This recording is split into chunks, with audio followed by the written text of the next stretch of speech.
Kalian tahu artinya ini apa? This is Pride of London. This is Chelsea, guys. Yes, we are back in our DNA as a champions. Kita kembali ke jalur juara sebagai penantang juara di musim depan Champions League dan kita membuktikan di musim ini menjuarai Piala Conference League 2024-2025. Yes, welcome back to CBC. Welcome back to Chelsea Bola Channel. What's up the Chelsea? 4-1 Chelsea finally menang dan menjuarai Conference League di musim 2004-2005 yang tentu saja menjadi goals objektif kita di awal musim kemarin. Pertama kali kita berkompetisi di Conference League dan juga kita menutupnya dengan menjadi juara. Ya, jumpa lagi di episode ke-223. Tidak terasa, waktu terus berjalan dari awal musim hingga akhir musim dan objektif atau goals dari CBC untuk lolos ke Champions League dan juga menjuarai Conference League itu finally happens, guys. Ya, akhirnya benar-benar terjadi dan CBC tentu saja teman-teman semua yang menonton video ini happy atas pencapaian Chelsea di musim ini di peringkat 4 besar. Even though banyak hal yang kita kritik dari minggu ke minggu, tapi this is it. Kita berdiri sebagai juara di Conference League. Ya, I know itu kasta ketiga dari kompetisi Eropa. But Chelsea is Chelsea. Chelsea itu adalah tim yang dengan tradisi setiap musim menjadi juara. Dan we are back on track setelah 2 musim tanpa title. Dan kita akhirnya menjuarai di musim ini dengan menjadi dan mendapatkan gelar.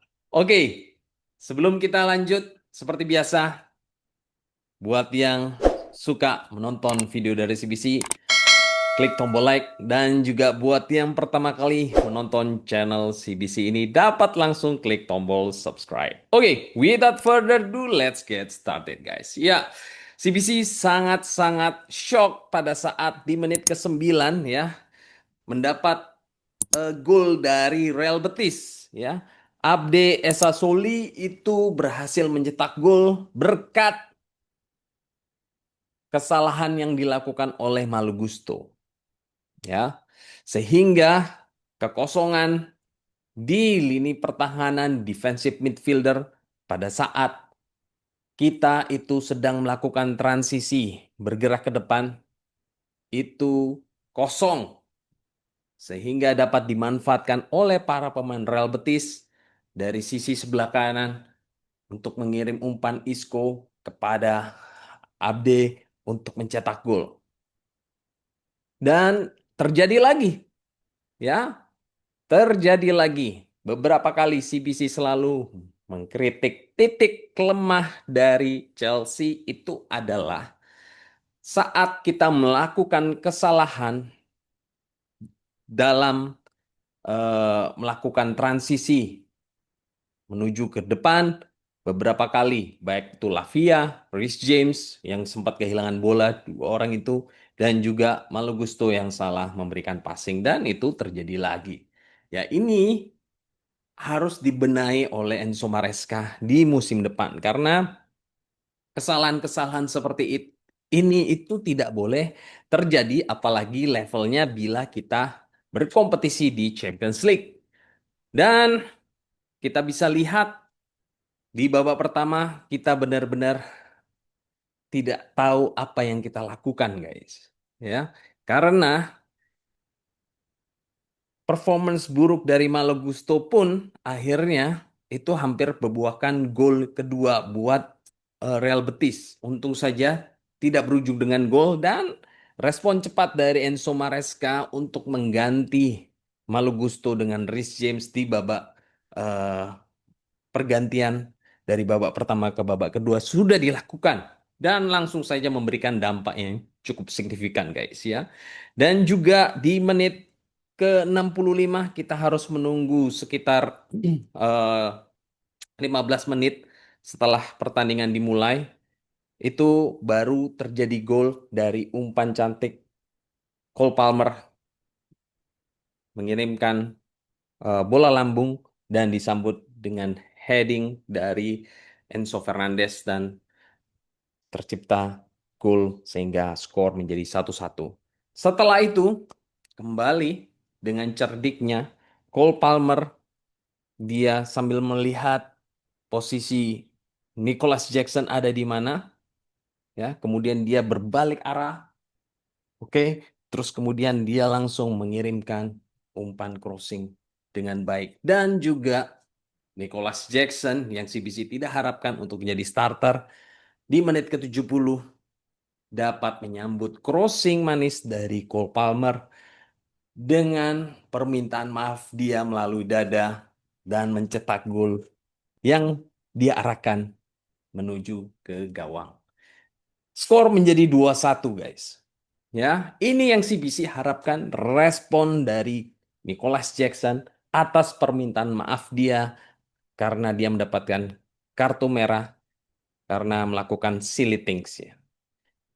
Dan akhirnya setelah itu kita memegang permainan dan Jadon Sancho membuktikan sekali lagi kedilemaan buat Chelsea apakah akan memperpanjang atau tidak di musim depan dengan mengirimkan umpan kepada Moses Caicedo sehingga Moses Caicedo dapat langsung shoot dengan keras, tendangan bola mendatar dan gol menghasilkan skor menjadi 4-1. Ya, CBC terus terang tidak mengetahui mengapa Badia Shield itu menjadi left center back dan juga yang diturunkan adalah Nicholas Jackson dan benar-benar saja terbukti di babak pertama dengan starting 11 tersebut kita tidak bisa apa-apa. Apalagi down perform dari Malo Gusto ya. Sangat mengherankan karena Malo Gusto ini awalnya CBC menaruh di starting 11 dia harapannya itu menjadi right center back ya, bukan menjadi inverted right back. Sehingga Cucurella semestinya yang menjadi defensive midfielder ya. Karena dia invert berpartner double pivot bersama Caicedo. Karena tipikal Malo Gusto itu dia tidak bisa bermain di lini tengah. Ya, untuk bermain Nero itu dia kesulitan mendapatkan space. Karena tipikal Malo Gusto yang kita ketahui bersama di musim lalu dia itu adalah tipikal pemain yang melakukan overlap dan mengirimkan umpan. Jadi dia lebih ke sideline, membutuhkan banyak space untuk dia dapat bergerak dan dapat perform. Ya, ini yang mestinya disadari oleh Enzo Maresca. Apabila Malo Gusto itu tidak fit di dalam formation dia ke depannya, maka sudah pasti Malo Gusto itu harus dilepas ya. Suka nggak suka, karena tipikal permainannya itu tidak cocok. Skema permainannya dari Enzo Maresca tidak cocok untuk mengakomodasi dia di posisi inverted right back. Ya, jadi ini PR buat Enzo Maresca di musim depan untuk memaksimalkan para pemain yang kira-kira mana yang cocok dengan dia, mana yang cocok dengan formasi yang akan dia pakai. Buat yang tidak suitable dengan konsep permainan dia, even though itu permainannya dia itu bagus ya, CBC katakan sekali lagi, Malo Gusto bukan pemain yang buruk ya. Dia ini adalah pemain rising star di musim lalu dengan posisi dia di right back melakukan overlapping. Tapi karena kita itu tidak bermain seperti itu lagi, jadi better menurut CBC kita harus mencari right back yang cocok diterapkan ilmunya oleh Enzo Maresca bermain inverted right back. Ya, hopefully kita akan lihat di musim depan bagaimana. Tapi overall, congratulations once again for all of us dan juga Chelsea players.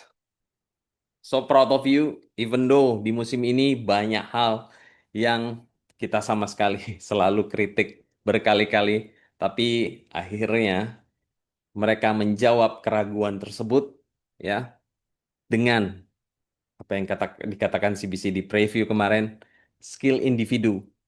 Skill individu itu merubah permainan.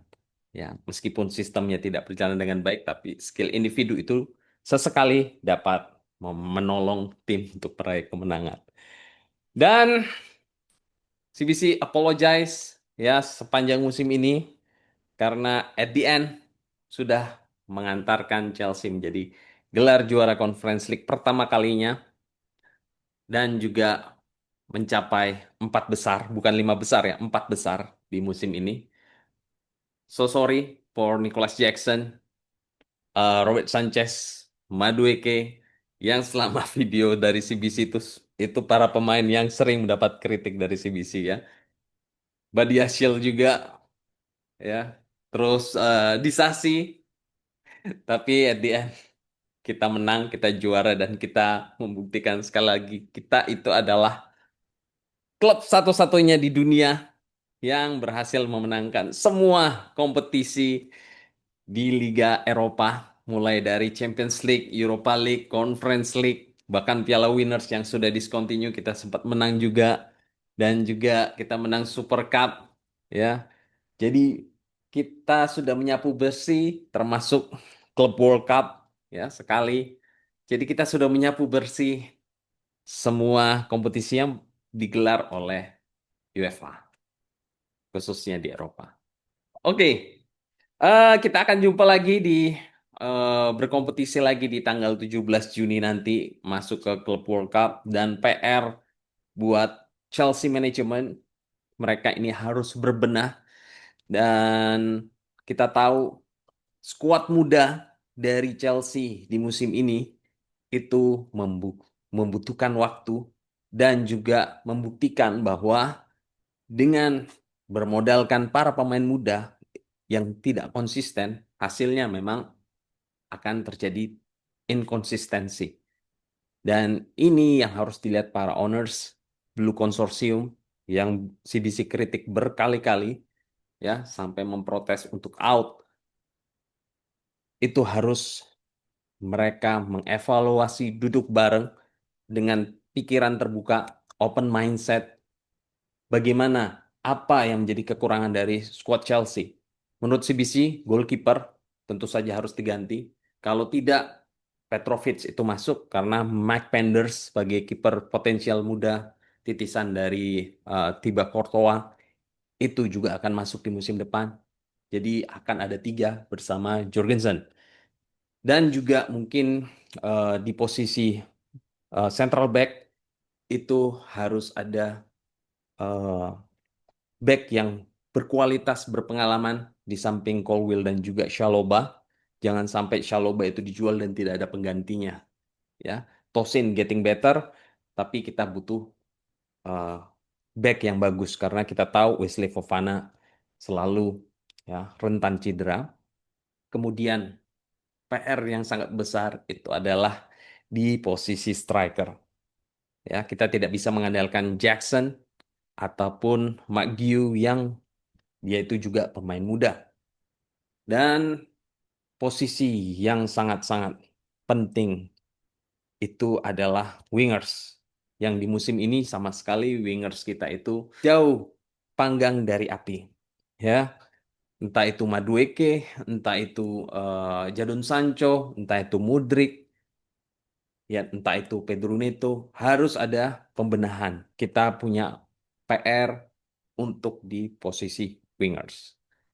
Oke, kita harapkan ini dapat segera terrealisasi segala kebutuhan lubang-lubang yang kosong yang tidak berpengalaman di posisi-posisi tersebut dapat diisi di musim depan dan mulai bursa transfer nanti.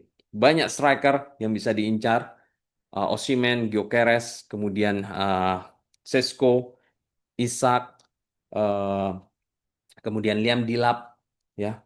Jadi posisi terbuka besar, kita klub yang berkompetisi di Champions League, jadi nilai tawar kita itu sangat besar. Apalagi kita akan mendapatkan kembali front shirt sponsor. Oke, I think that's all guys di episode ke-223. Thank you guys for all for watching dan selamat memperingati Hari Kenaikan Tuhan Yesus buat teman-teman yang merayakan dan once blue, always blue. Keep the blue flag flying high. Take care. God bless, guys.